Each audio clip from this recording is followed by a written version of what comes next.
Welcome to Season 2 of The Animal Highlight.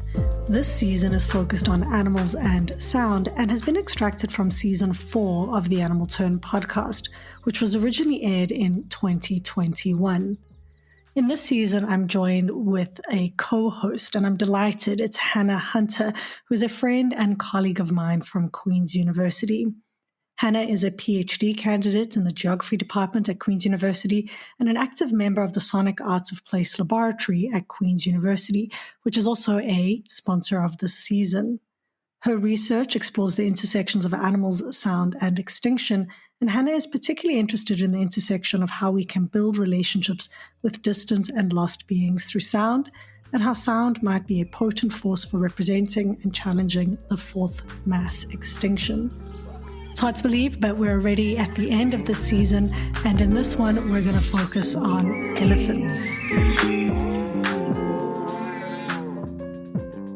Well, welcome back. I've just been speaking to you for the whole episode. I'm here again, everyone, if you haven't had enough of me. Well, it's the final animal highlight, so it's going to be a good one. It's been such a pleasure having you on for the whole season, really. It's been so fun.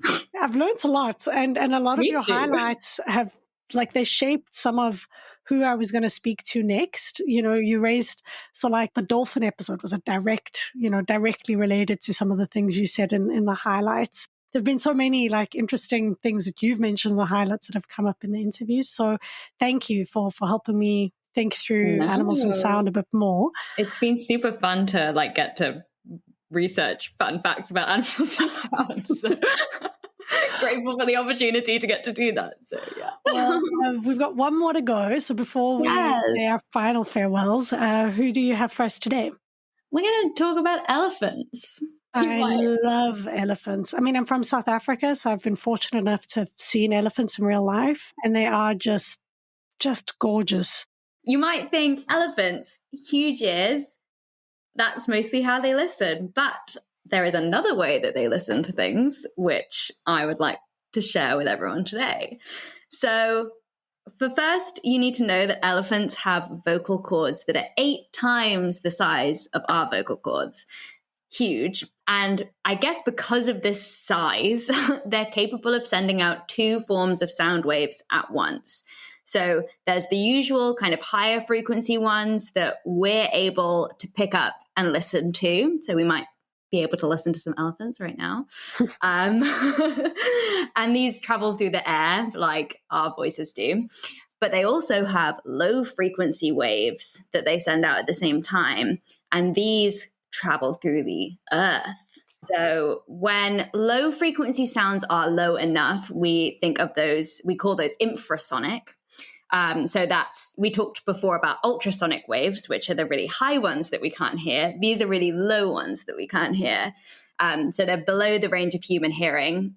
And the lowest threshold for human hearing is 20 hertz. So it's sound below that. Because of the ways that sound waves travel, high frequency sounds dissipate much quicker and so travel a lot less far than low frequency sounds. And so this is where the elephants come in. So a bioacoustics researcher at Cornell called Katie Payne was among the first to realize that elephants communicated in this infrasonic, ground-based way. And because, as I said, these low-frequency sounds travel so far, this means that elephants can communicate with each other over 4 kilometers away. But how do they hear these sounds? Well, Caitlin O'Connor Rodwell found that elephants listen to these infrasonic sounds partially with their feet. Wow. So this researcher noticed these different listening poses that you could observe elephants going in. So they would stand still, they would pick up their foot and point their toe at the ground. And this was kind of an indication that new information was coming in. So an indication to other elephants in the herd? So for us, if you see an elephant doing this, they might be listening to infrasonic okay, sound. I see. So this is like seismic communication. And it works really well for elephants because of the incredible sensitivity of their feet. So like all mammals, including humans, I'm going to botch this, elephants have receptors called Pacinian corpuscles or PCs. Let's call them PCs in their skin. And these are hardwired to a part of their brain where touch signals are processed. And in elephants, these PCs are clustered around the edge of their foot. So when picking up a far off signal, elephants will sometimes press their feet to the ground. And elephants have these really kind of like fatty feet. So when they press their foot to the ground, it spreads out their foot, enlarging the surface area by as much as 20%. So imagine if you had like a partially inflated balloon or football and you like pressed it to the ground and it kind of flattens out. That's what elephants do with their feet.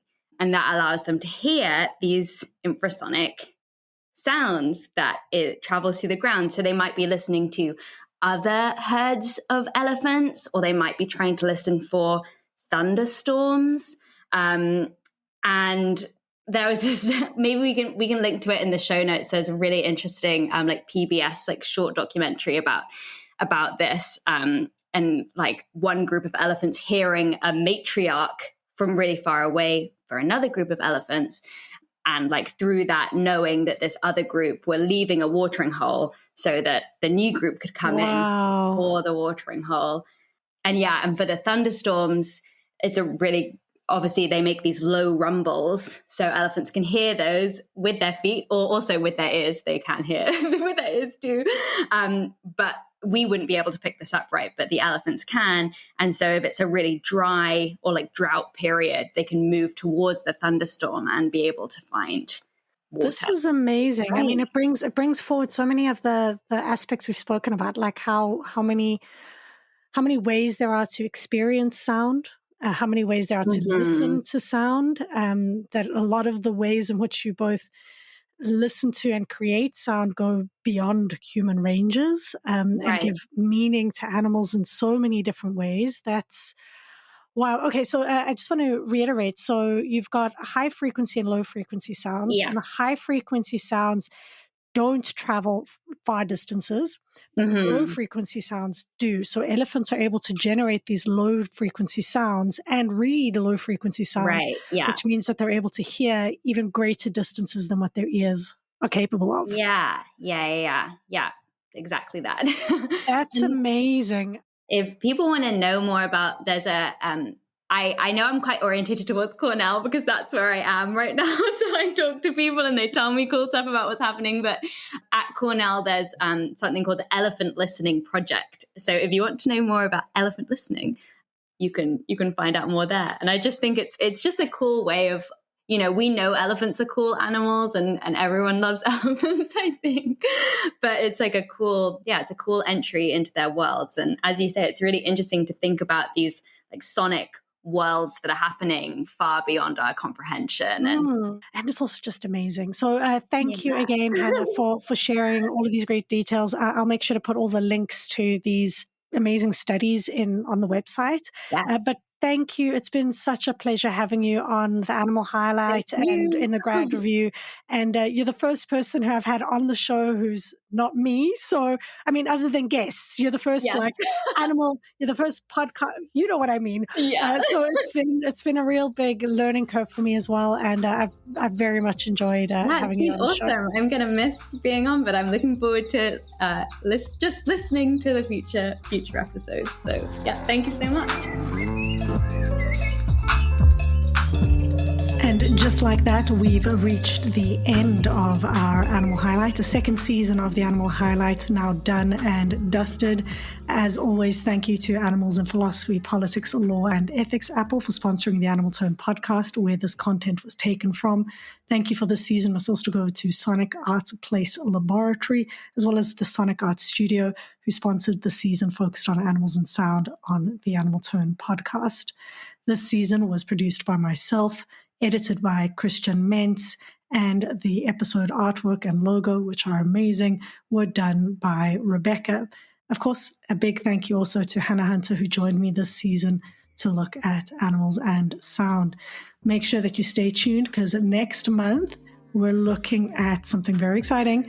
We're going to be talking all about animals and biosecurity. Until then, have a good one. This is The Animal Highlight with me, Claudia Hirtenfelder.